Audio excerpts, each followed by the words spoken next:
दोस्तों, आप सभी का बहुत बहुत स्वागत है हमारे चैनल में। इस वीडियो के अंदर अभी हम लोग लूसेंट सामान्य ज्ञान इससे रिलेटेड जो है इम्पोर्टेंट 40+ क्वेश्चन इस वीडियो में देखने वाले हैं, जो कि आपके आने वाले एग्जाम से railway group D, SSC, UP police, लेखपाल और आने वाले सभी प्रतियोगिता परीक्षा के लिए काफ़ी इम्पोर्टेंट है। तो दोस्तों, आप इस वीडियो को बहुत ध्यान से लास्ट तक देखिए। चैनल पर नया है तो चैनल को सब्सक्राइब कर बेल आइकन यानी जो घंटे का निशान है इसे ऑन कर दें। और ये टोटल जो है 40+ क्वेश्चन है। आप इनमें से कितने क्वेश्चन सही कर पाते हैं अपना स्कोर कमेंट बॉक्स में लगा सकते हैं। तो चलिए शुरू करते हैं। देखिए, यहाँ पर हमारा पहला क्वेश्चन दिया गया है, निम्नलिखित में से कौन सा एक इंटरनेट ब्राउज़र नहीं है। तो देखिए, करेक्ट आंसर ऑप्शन ए हो जाएगा पांडा। पांडा एप्लीकेशन जो है ये इंटरनेट ब्राउज़र नहीं है। पांडा एप्लीकेशन की बात करें तो ये एक थर्ड पार्टी ऐप स्टोर है। पांडा एप्लीकेशन थर्ड पार्टी जो है ऐप स्टोर है। पांडा एप्लीकेशन का उपयोग जो है अनऑफिशियल ऐप को डाउनलोड करने में इसका उपयोग किया जाता है। सर्वप्रथम वेब ब्राउज़र का विकास टिम बर्नर्स-ली ने 1991 में किया था। अभी वर्तमान में कुछ प्रचलित वेब ब्राउज़र यहाँ पर हमने लिखे हैं। पहला है इंटरनेट एक्सप्लोरर, यह माइक्रोसॉफ्ट कॉरपोरेशन द्वारा विकसित वेब ब्राउज़र है। दूसरा है मोजिला फायरफॉक्स, इस वेब ब्राउज़र का प्रयोग विंडोज, लाइनक्स आदि ऑपरेटिंग सिस्टम में किया जा सकता है। तीसरा है ओपेरा। ओपेरा जो है यह मोबाइल फ़ोन तथा पीडीएफ में प्रयोग किया जाने वाला लोकप्रिय वेब ब्राउज़र है। चौथा है एप्पल सफारी। एप्पल सफारी इसका प्रयोग जो है आईफोन तथा आईपैड के लिए किया जाता है। और पांचवा जो है गूगल क्रोम। ये कुछ फेमस मतलब प्रचलित वेब ब्राउज़र है जो यहाँ से एग्ज़ाम में क्वेश्चन पूछे ही जाते हैं, आपको पता होना चाहिए। क्वेश्चन नंबर 2 है, टॉर्च, सर्च लाइट और वाहन की हेडलाइटों में प्रकाश का शक्तिशाली समानांतर किरण पुंज उत्पन्न करने के लिए समानांतर किस प्रकार के दर्पण का उपयोग किया जाता है। तो देखिए, इसमें जो है ये अवतल दर्पण का उपयोग किया जाता है। टॉर्च, सर्च लाइट, वाहन की हेडलाइटों में प्रकाश का शक्तिशाली समानांतर किरण पुंज उत्पन्न करने के लिए समानांतर किस प्रकार के दर्पणों का उपयोग किया जाता है। तो अवतल दर्पणों का जो है उपयोग किया जाता है। इसके अलावा अवतल दर्पणों का उपयोग जहाँ जहाँ किया जाता है वो यहाँ पर हमने लिखे हैं। पहला दिया गया है, सौर भट्टियों में सूर्य के प्रकाश को केंद्रित करने में अवतल दर्पण का उपयोग किया जाता है। हजामत बनाने में जो है हजामत बनाने वाले दर्पण के रूप में इसका उपयोग किया जाता है। दांत विशेषज्ञ, आँख, कान एवं नाक विशेषज्ञ द्वारा जो है अवतल दर्पण का उपयोग किया जाता है। टॉर्च, सर्च लाइट में वाहनों के अग्रद्वीपों में परवलयाकार अवतल दर्पण का उपयोग किया जाता है। परावर्तक दूरबीन में जो है अवतल दर्पण का उपयोग किया जाता है। क्वेश्चन नंबर 3 है, भारत के प्रथम स्वदेशी उपग्रह प्रक्षेपण यान का नाम बताइए। भारत के प्रथम स्वदेशी उपग्रह प्रक्षेपण यान का नाम बताइए। तो देखिए, इस यान का नाम है SLV-3। क्या नाम है? SLV-3 है। करेक्ट आंसर बी हो जाएगा। क्वेश्चन नंबर 4 है, कंप्यूटर का ऑपरेटिंग सिस्टम डैश का एक उदाहरण है। तो कंप्यूटर का ऑपरेटिंग सिस्टम जो है सिस्टम सॉफ्टवेयर का उदाहरण है। करेक्ट आंसर बी हो जाएगा। क्वेश्चन नंबर 5 है, चांदी किस पदार्थ के साथ अभिक्रिया करने पर काली पड़ जाती है। चांदी किस पदार्थ के साथ अभिक्रिया करने पर काली पड़ जाती है। तो ये गंधक के साथ अभिक्रिया करने पर काली पड़ जाती है। ऑप्शन डी करेक्ट हो जाएगा। क्वेश्चन नंबर 6 है, निम्नलिखित में से कौन से गुणसूत्र लड़की के जन्म के कारक होते हैं।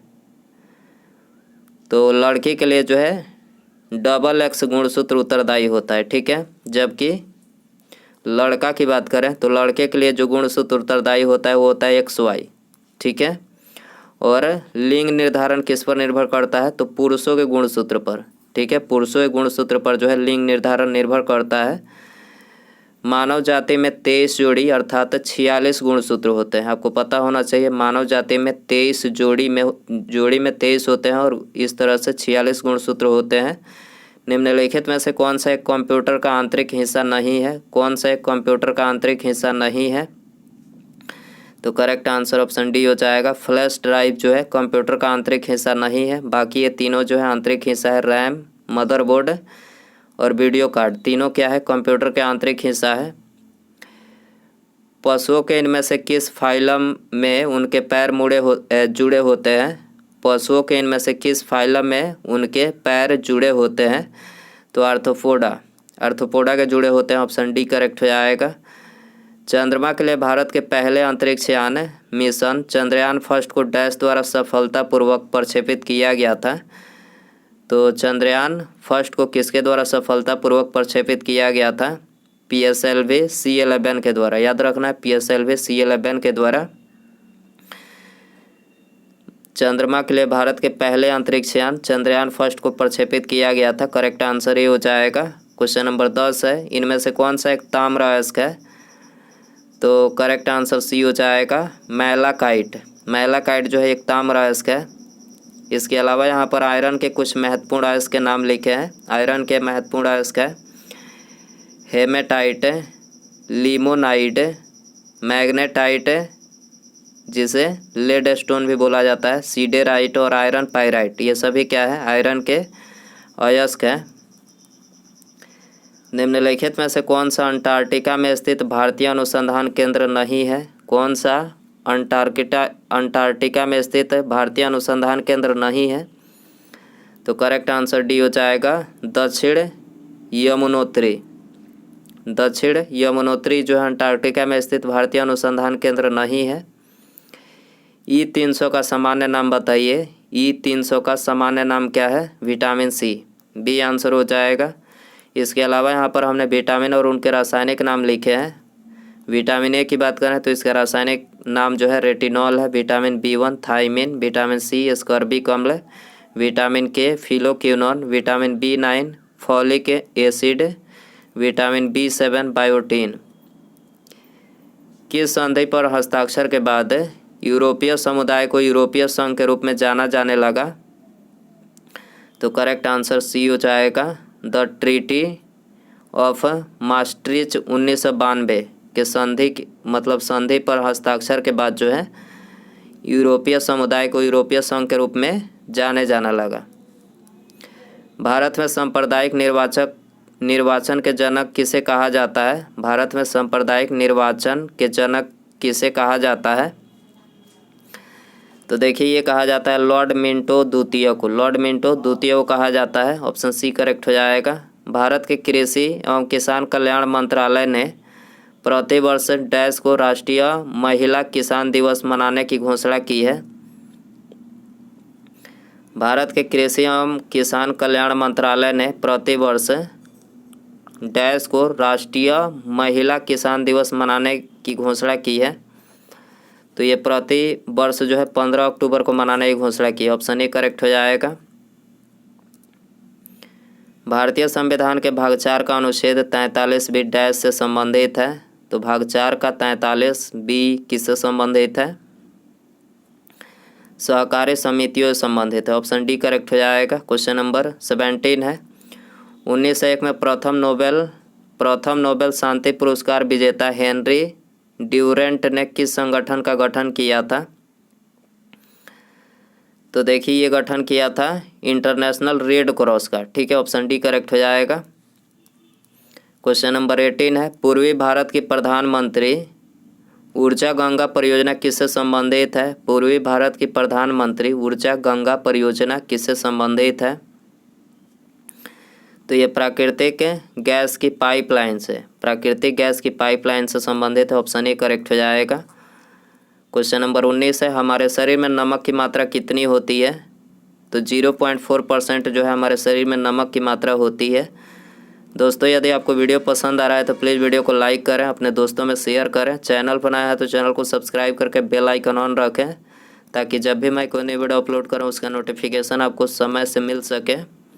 सबसे ज़्यादा प्रोटीन किसके दूध में होता है? ये भी क्वेश्चन कई बार पूछा गया है, वेरी इंपॉर्टेंट क्वेश्चन। तो सबसे ज़्यादा जो प्रोटीन होता है वो बकरी के दूध में होता है। ऑप्शन बी करेक्ट हो जाएगा। 1793 में किस गवर्नर जनरल के शासन में बंगाल की अस्थायी बंदोबस्त लागू की गई थी? तो करेक्ट आंसर ऑप्शन बी हो जाएगा, लॉर्ड कॉर्नवालिस के समय में।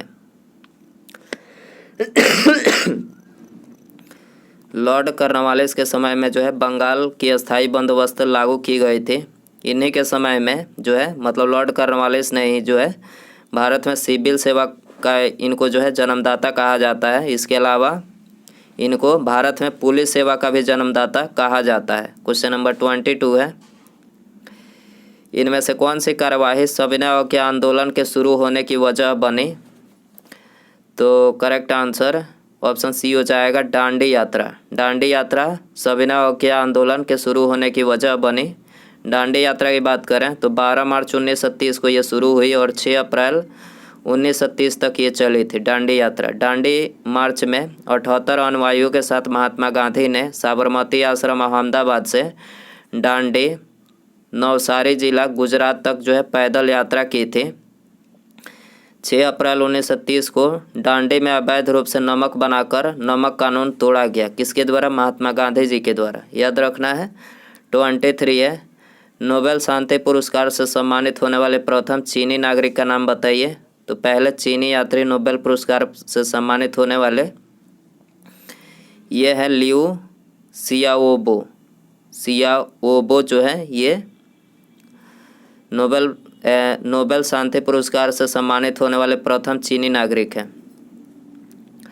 मणिपुरी शास्त्रीय नृत्य में प्रायः भगवान डैश के कथा प्रसंगों का चित्रण होता है। तो किनका होता है? तो ये होता है कृष्ण का। ठीक है, आंसर हो जाएगा बी। निम्नलिखित में से कौन सा विकल्प संयुक्त राष्ट्र के अंग और उनके मुख्यालयों का सही युग्म नहीं है? तो करेक्ट आंसर ऑप्शन बी हो जाएगा विश्व स्वास्थ्य संगठन। इसका मुख्यालय न्यूयॉर्क नहीं है। ठीक है, इसका मुख्यालय कहाँ पर है?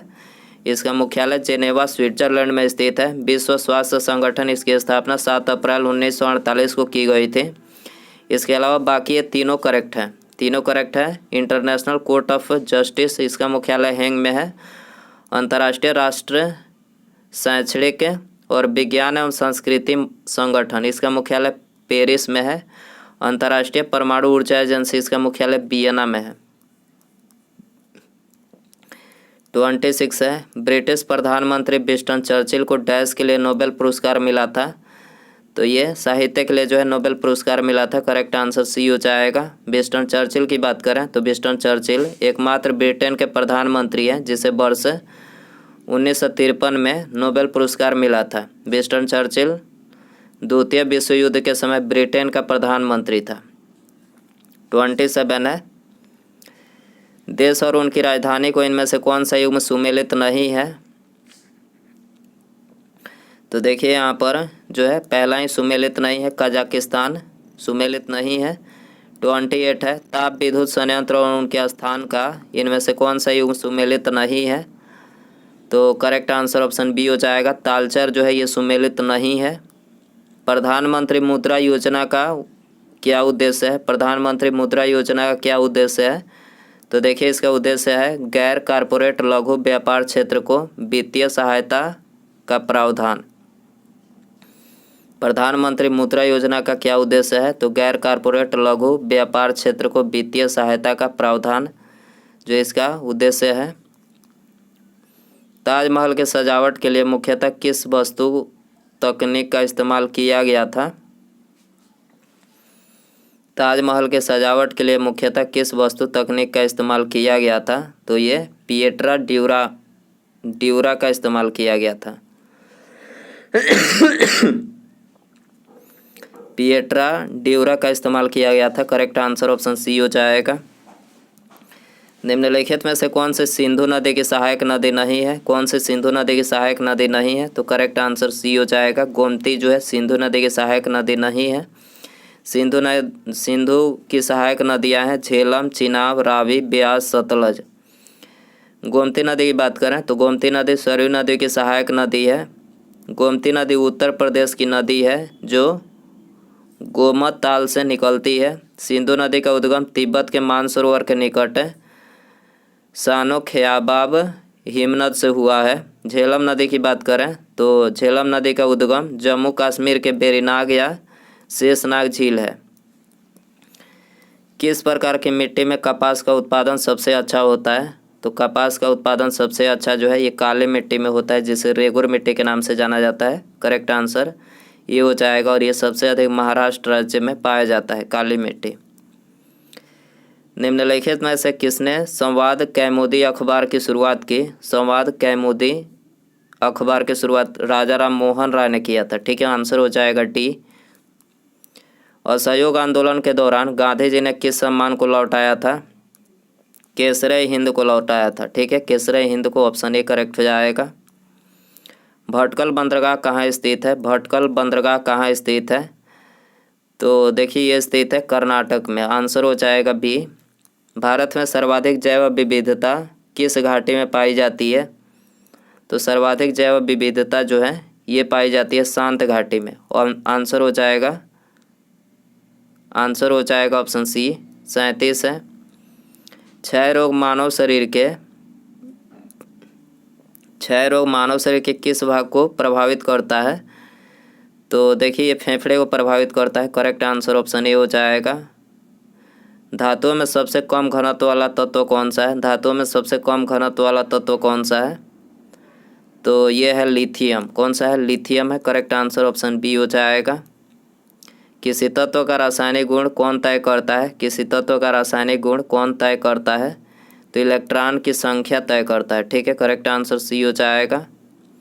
समान कार्य के लिए समान वेतन भारत के संविधान में सुनिश्चित किया गया है। तो ये एक राज्य के नीति निर्देशक सिद्धांतों का अंग है। ये क्या है? राज्य के नीति निर्देशक सिद्धांतों का अंग है। आंसर हो जाएगा बी 41 है। भारत में न्यायिक पुनरीक्षण की संकल्पना निम्नांकित देश के संविधान से ली गई है। न्यायिक पुनरीक्षण की कल्पना किस देश के संविधान से ली गई है? तो ये संयुक्त राज्य अमेरिका से ली गई है। करेक्ट आंसर बी हो जाएगा। 42 है। निम्नांकित में संसार का सर्वाधिक व्यस्त महासागरीय गर्त कौन सा है? निम्नांकित में संसार का सर्वाधिक व्यस्त महासागरीय गर्त कौन सा है? तो ये है उत्तरी अटलांटिक महासागर। उत्तरी अटलांटिक महासागर है। आंसर हो जाएगा बी। उसके बाद यहाँ पर हमारा अगला क्वेश्चन है, आयतन के आधार पर विश्व की सबसे बड़ी नदी कौन सी है? आयतन के आधार पर विश्व की सबसे बड़ी नदी कौन सी है? तो ये है अमेजन। ठीक है, करेक्ट आंसर ऑप्शन ए हो जाएगा। तो दोस्तों ये थे लूसेंट सामान्य ज्ञान के इम्पोर्टेंट 40+ क्वेश्चन। आई होप कि ये वीडियो आपको पसंद आया रहेगा। पसंद आया तो प्लीज़ वीडियो को लाइक करें, अपने दोस्तों में शेयर करें। चैनल पर नया है तो चैनल को सब्सक्राइब करके बेल आइकन यानी घंटे का निशान है उसे ज़रूर सेंड कर दें। ठीक है, ताकि जब भी मैं कोई नई वीडियो अपलोड करूं उसका नोटिफिकेशन जो है आपको सबसे पहले मिल सके। तो सब्सक्राइब करने के बाद बेल आइकन ऑन रखें। ठीक है, मिलते हैं अगले वीडियो में। नमस्कार, जय हिंद, जय भारत।